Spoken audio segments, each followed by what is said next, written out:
de la pandemia de coronavirus en el mundo, en Chile, pero antes de hacerlo, quisiera referirme a dos aspectos, dos puntos conceptuales que estimamos es necesario poner en conocimiento a la ciudadanía y aclarar también porque se han manifestado dudas respecto a esto.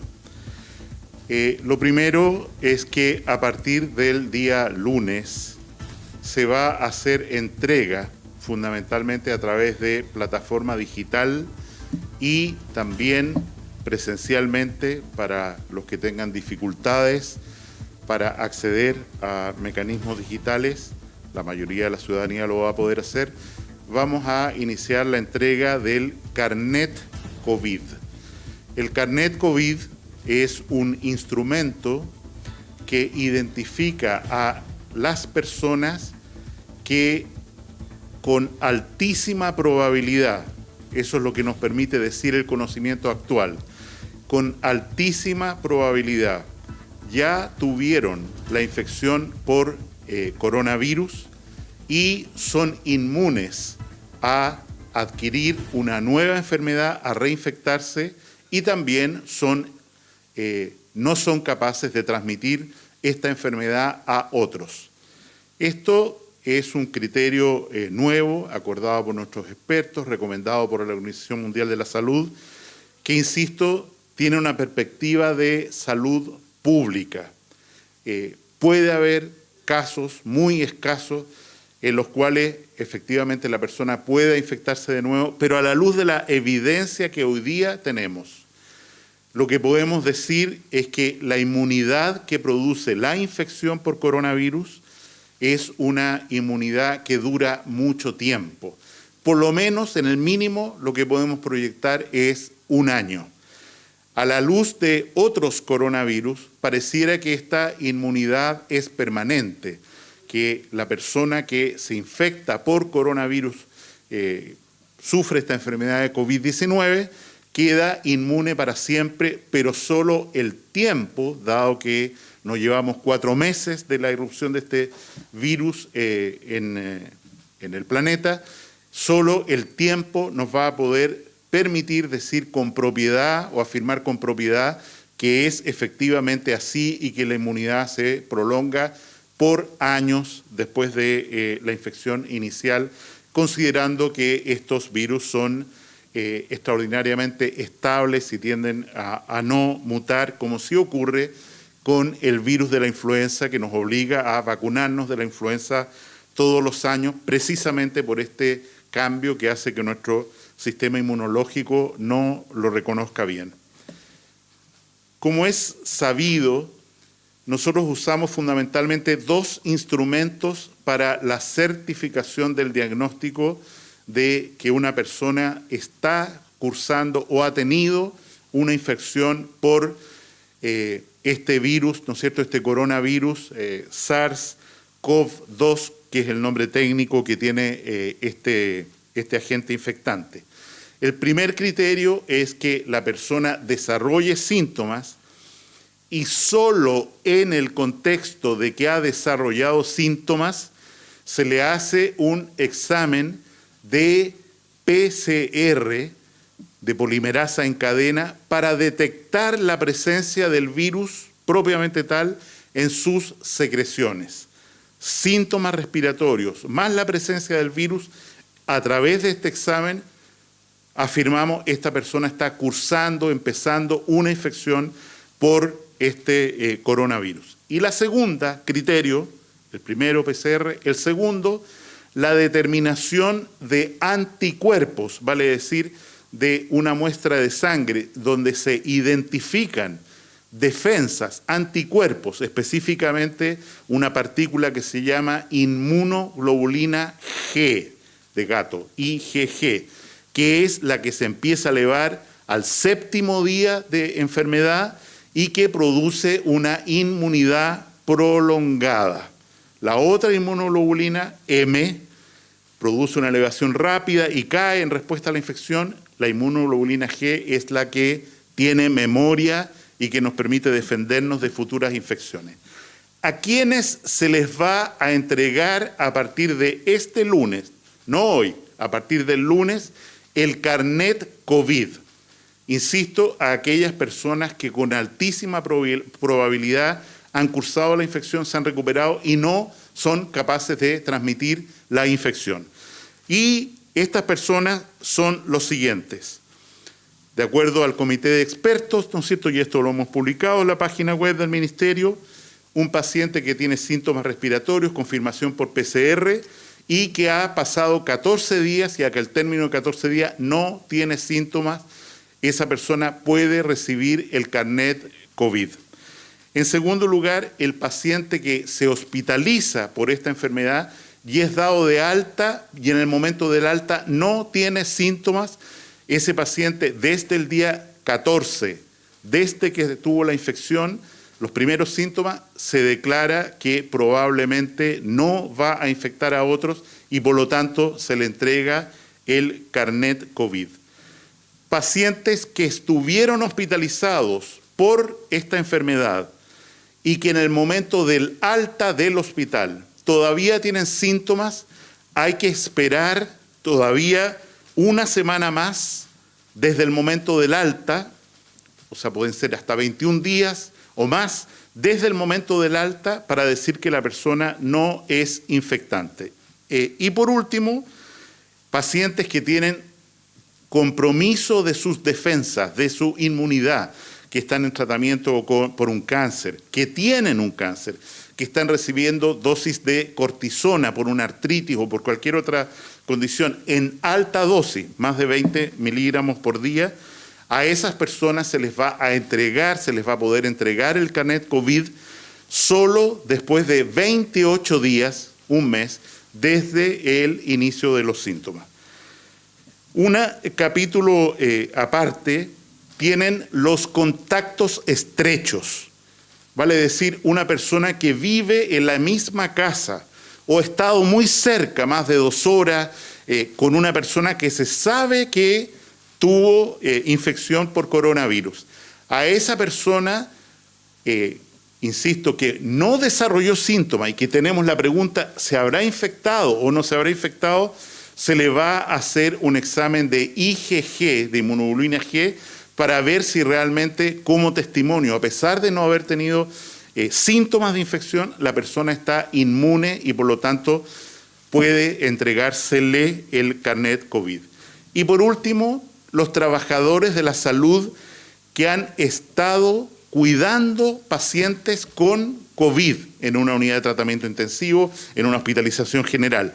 A esos trabajadores de la salud les vamos a hacer exámenes periódicos, normalmente cada 15 días, para definir si elevan este anticuerpo y nos permite decir que a pesar de que ellos no hicieron síntomas, efectivamente tuvieron la enfermedad y por lo tanto ya están recuperados y se les puede entregar este carnet COVID.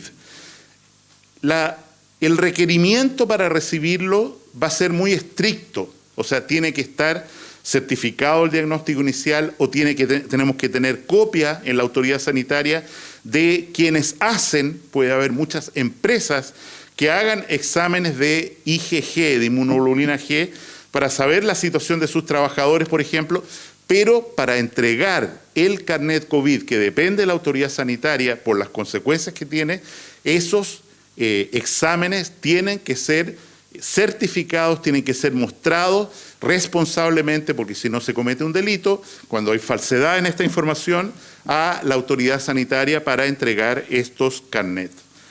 El segundo punto general al que me quiero referir antes de la cuenta del día es que el día de mañana vamos a publicar una definición, una circular respecto al uso general de mascarillas. En la medida que hemos avanzado en el conocimiento de este brote, de esta pandemia, es evidente que ha aumentado la información respecto al uso de mascarillas y su rol en la prevención del contagio o del contagiarse pasivamente con otras personas que están eliminando el virus. En ese contexto, insisto, vamos a entregar un decreto, una circular, en la cual se va a definir las siguientes materias que adelanto. En primer lugar, como ya se sabe, todas las personas que utilicen el transporte público o el transporte privado, un taxi, por ejemplo, sujeto a pago, deberán utilizar mascarillas. Esto, por supuesto, alcanza también a las personas que operan estos vehículos, a las personas que trabajan con ellos, un auxiliar, por ejemplo, en un bus, y se hace extensivo a el transporte en ascensores. Vale decir, al usar un ascensor hay que necesariamente, aunque uno vaya solo en el ascensor, usar mascarilla. En segundo lugar, se dispone el uso obligatorio de mascarillas en los siguientes casos en los que se encuentren al menos 10 personas juntas en el mismo lugar, normalmente bajo techo. Establecimientos educacionales, lugares cerrados que corresponden a galerías, tribunas, en recintos deportivos, gimnasios o estadios. Por supuesto, esto no es válido el uso de mascarilla para los deportistas que estén practicando un ejercicio o deporte, los espacios cerrados de aeropuertos o terrapuertos, espacios cerrados como teatros, cines, discotecas y casinos de juegos si se abrieran al futuro, espacios cerrados de supermercados, centros comerciales, pequeños comercios, hoteles, farmacias y demás establecimientos libres para acceso público. Por supuesto, todo establecimiento de salud, sea público o privado. Todos aquellos lugares en los que se fabriquen y procesen alimentos. Espacios cerrados o abiertos, como pubs, restaurantes, para el personal que atiende, ¿no es cierto?, cuando hay más de 10 personas, residencias de adulto mayor. Y, por supuesto, esto se exceptúa en los momentos en que están comiendo. Esto, insisto, va a ser promulgado en el día de mañana y con eso esperamos tener una mayor claridad basada en la evidencia de la que se dispone en este momento en relación al uso obligatorio. Esto es uso obligatorio de mascarilla, no está sujeto a la decisión de las personas, es obligatorio y va a ser fiscalizado e, insisto, mañana va a estar publicado en el diario oficial. Sin decir más, dejo con ustedes a don Arturo Zúñiga.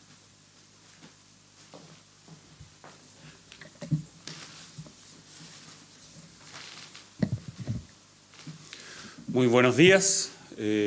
Tal como lo hemos hecho los días anteriores, vamos a realizar la cuenta del día de ayer, partiendo con la situación a nivel mundial, prosiguiendo con la situación en el país, dando cuenta del número de casos nuevos, la situación de personas hospitalizadas y la situación en cuanto a capacidad de testeo del país.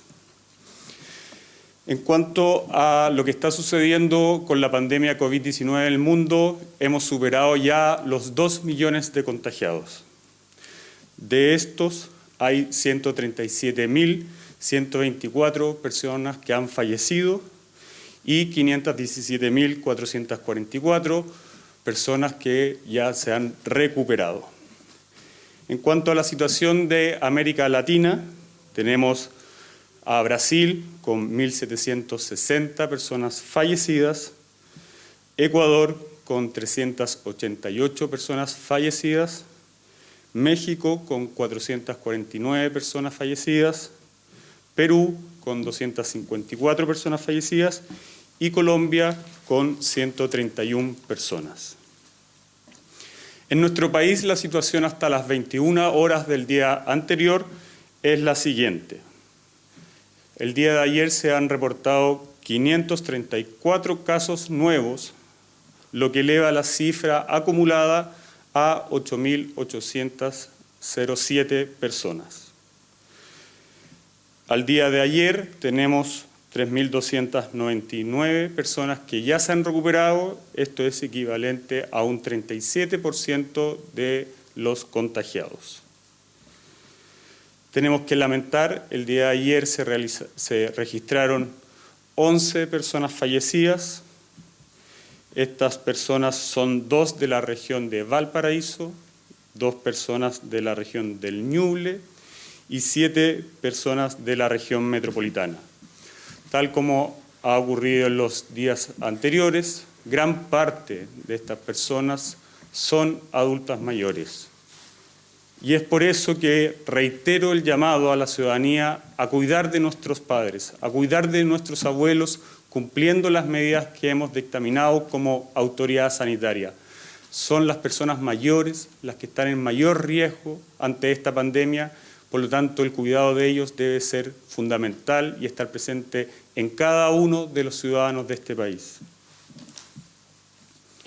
En relación a la cantidad de personas que hoy día se encuentran hospitalizadas en unidades de cuidados intensivos, al día de ayer hasta las 21 horas se registran 384 personas, de las cuales 313 se encuentran en ventilación mecánica y 90 de ellas en un estado crítico. En cuanto a la capacidad de nuestra red, hoy contamos con 569 ventiladores disponibles desde Arica a Magallanes para poder dar atención en caso de ser requerido. Reitero, esta cantidad de ventiladores mecánicos está disponible para cualquier persona, independiente de donde viva, independiente de donde esté hospitalizado, porque lo que hemos dictaminado es a través de un control centralizado poder disponer de traslados de pacientes, de traslados de ventiladores mecánicos y de traslados de equipos de salud en caso de ser necesario a cualquier lugar del país. En cuanto a la cantidad de testeos realizados el día de ayer, y que obviamente son la razón principal para este aumento de personas contagiadas, es que tuvimos 6.551 testeos realizados al día de ayer, acumulando 98.424 desde que comenzó el testeo en nuestro país. Esto quiere decir que mantenemos una tasa de positividad cercana al 8%. Quiero destacar que desde el comienzo, cuando contábamos con un laboratorio, el del Instituto de Salud Pública, ya han pasado algunas semanas y el día de hoy contamos con 54 laboratorios, desde Arica a Magallanes, teniendo una capacidad de testeo que supera los 11.000 exámenes diarios, por lo cual la red se encuentra preparada en caso de que la cantidad de personas aumentara. Tal como lo mencioné ayer, creo que es fundamental predicar con el ejemplo y quiero reiterar mi agradecimiento a los 360.000 trabajadores de la salud que hoy día están arriesgando su salud en beneficio de la ciudadanía. Y quiero que esto sea considerado por cada uno de los ciudadanos de nuestro país. Ellos no pueden ser víctimas de bullying cuando lo que están haciendo es salvando nuestras vidas. Dejo con ustedes a la subsecretaria Paula Daza para dar cuenta de las medidas del día de hoy. Muchas gracias.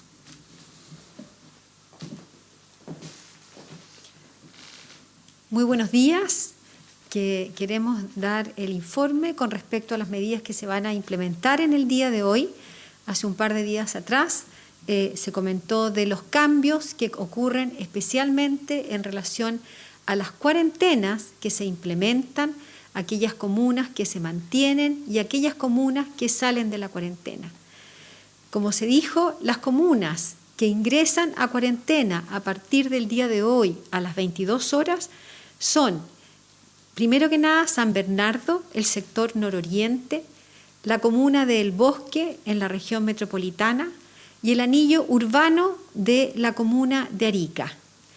Aquellas comunas que ya estando en cuarentena se mantiene la cuarentena por 7 días más son la zona norte de la comuna de Ñuñoa, Santiago, la zona norte, las comunas de Puente Alto, la zona poniente, la comuna de Temuco, de Osorno y de Punta Arenas. También es importante recordar aquellas comunas que estando en cuarentena terminan su cuarentena el día de hoy a las 22 horas. La comuna de Las Condes, la comuna de San Pedro de la Paz, Nueva Imperial, Padre Las Casas y la comuna de Hualpén. Es muy importante recordar que aquellas comunas que están en cuarentena y aquellas comunas que entran en cuarentena, las personas tienen la posibilidad excepcionalmente de exigir, de poder tener permisos a través de la comisaría virtual. Estos permisos son para esas necesidades básicas que tenemos las personas, como son abastecimiento, compra de medicamentos, atención de urgencia y necesidades personales que son impostergables. Es fundamental el uso de estos permisos en forma muy cuidadosa, restringida, no abusar de estos permisos. El espíritu de la cuarentena es que las personas se queden en sus casas. ¿Para qué? Para disminuir la propagación del coronavirus dentro de su comuna y fuera de su comuna. Y también quiero recordar que aquellas comunas que salen de cuarentena, es decir, ya a partir de hoy van a poder circular en la calle, deben mantener todas aquellas medidas de restricción que hoy día están impuestas. Es decir, tratar de evitar las aglomeraciones, evitar las reuniones de grupo, evitar el contacto con otras personas y sobre todo tratar de como ese distanciamiento social, el lavado de manos y sobre todo cuidar a los adultos mayores. Son ellos, como hemos dicho, como dijo el subsecretario, son ellos los que arriesgan tener una enfermedad grave y poder fallecer en caso de tener un contacto con coronavirus. Por eso es fundamental aquellas comunas que están en cuarentena, aquellas comunas que no están en cuarentena y aquellas comunas que se mantener estrictamente el aislamiento social y evitar el contacto para poder contener este coronavirus que nos ha afectado. Finalmente quisiera dar a conocer que en el día de ayer, tarde ayer, se publicó el 8º informe epidemiológico. Este informe epidemiológico se ha ido completando, enriqueciendo, teniendo cada vez más información para la ciudadanía, para los científicos, para que todas aquellas personas que necesitan y tienen interés en saber acerca de cómo ha ido esta pandemia en nuestro país. A partir de los últimos 2 informes y con un esfuerzo importante, se han notificado los casos, se han inscrito los casos comunales de acuerdo a los primeros síntomas. Y eso es muy importante, se ha hecho un cambio metodológico con respecto al informe, en que en estos casos hoy día ya podemos tener información de cuánto comenzó el síntoma. Y eso nos permite, de alguna manera, tomar medidas de una manera mucho más rigurosa, tener más información precisa del punto de vista epidemiológico para seguir tomando las medidas en forma oportuna para disminuir la propagación de este virus. Probablemente en este informe número 8 se van a ver un aumento de casos en la última semana en relación al informe número 7 y es debido a este cambio metodológico que hemos registrado en este informe. Quiero decir que este informe se ha ido cada vez haciendo más rico con más información y lo vamos a seguir haciendo porque es la manera que las personas en su casa, todas las personas de las universidades pueden adquirir información de lo que está ocurriendo en nuestro país y es por eso que todos los días damos a conocer la información de lo que está pasando en relación a la pandemia. Muchas gracias. No sé si hay preguntas. Hola, buenos días.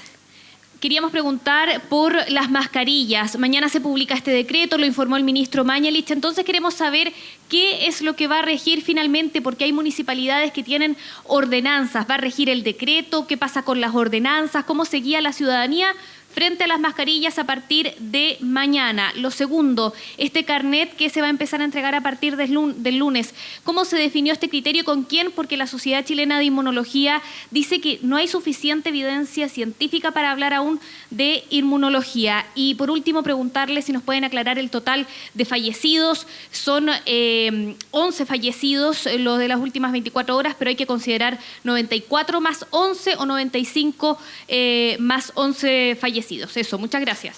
Voy a dejar con ustedes al ministro de Salud para que dé respuesta a las preguntas.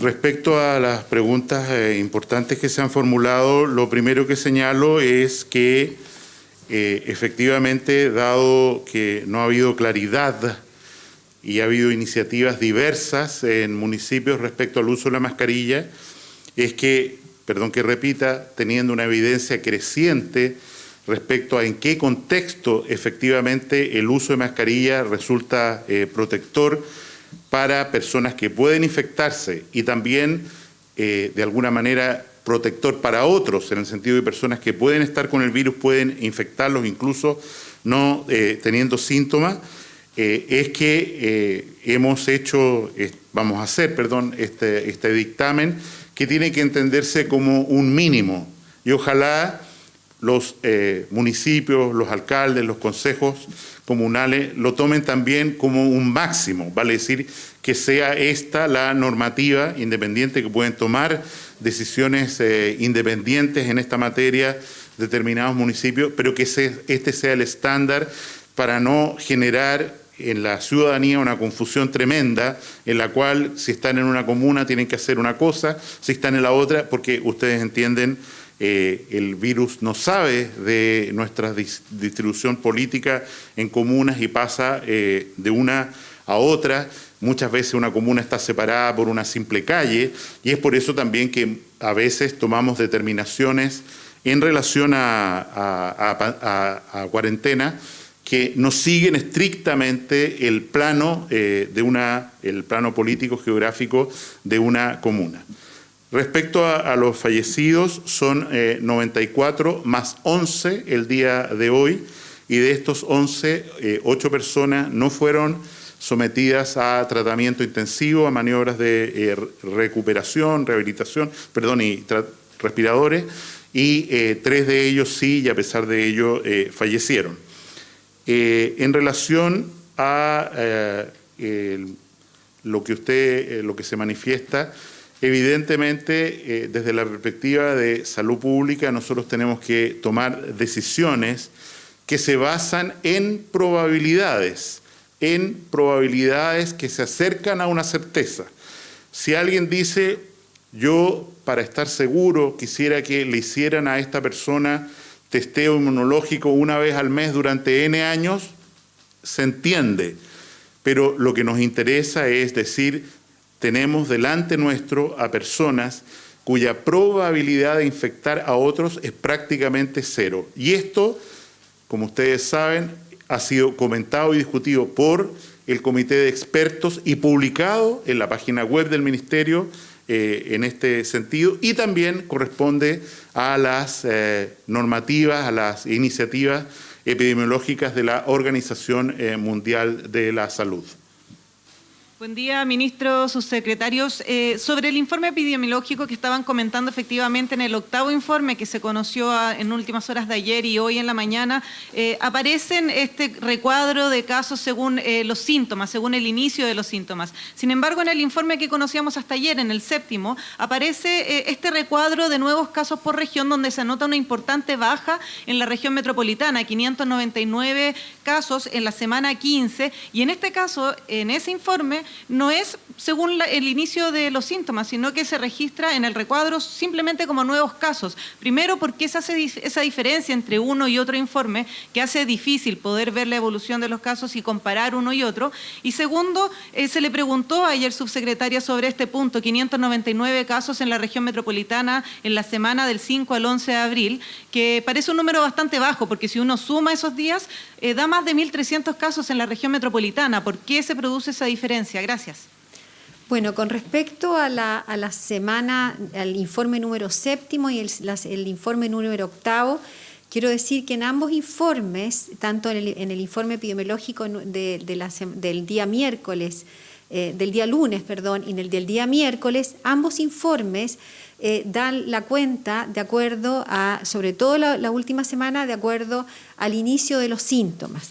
Es importante decir que las semanas se miden de lunes a lunes, Y efectivamente, la semana número 15, algunos de esos números algunas de esas personas empiezan a incorporarse a la semana número 15, el día martes y el día miércoles, y por eso vemos ese incremento en esta semana.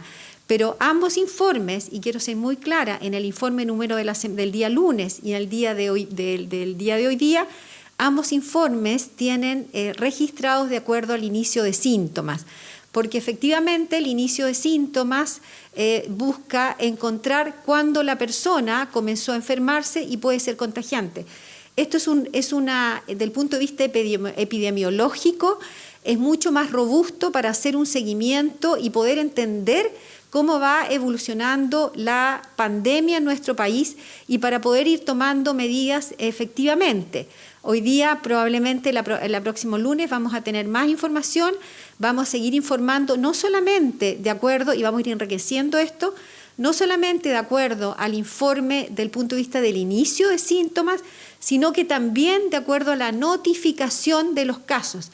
Y eso va a permitir, obviamente, tener absolutamente más información para tomar más decisiones.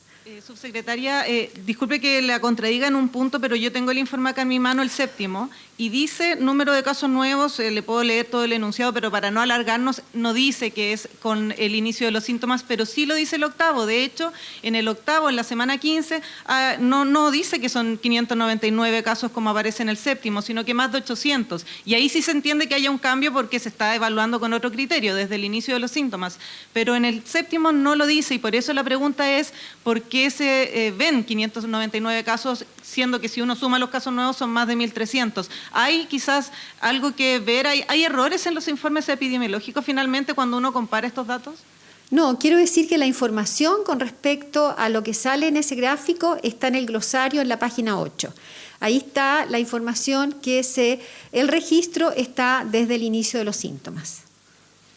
Hola, buenos días. Quisiera preguntar si es que se puede explicar a las personas que tienen COVID-19 y cuyas licencias han sido rechazadas. ¿En qué consiste lo que ha instruido la Superintendencia de Salud? Esto es para ahora en adelante, también para las personas que han sido rechazadas en el pasado. ¿Cómo se puede explicar también que una ISAPRE haya podido rechazar en el pasado una licencia y no haya pagado por COVID-19 si estamos en medio de una emergencia? Y también preguntarle por algo a lo que se refería hace unos días el ministro de Salud, que tiene que ver con la entrega de medicamentos a domicilio. Muchos alcaldes han dicho que no es posible porque tienen dificultades económicas. ¿Se podría ayudar a esos municipios? ¿Se puede hacer algo por parte del Estado con ayuda para que aquellos municipios puedan entregar estos medicamentos de manera domiciliaria?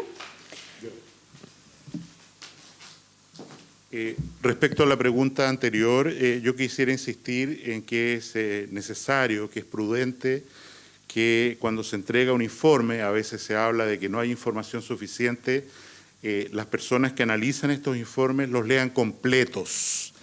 Y efectivamente, en el informe de la semana anterior, en el glosario aparece claramente estipulado este cambio de metodología que nos han pedido por lo demás todas las sociedades científicas, la mesa de información. ¿Por qué? Porque sabemos que una persona puede ser contagiante desde el inicio de los síntomas, y para modelar esta epidemia es una información mucho más consistente.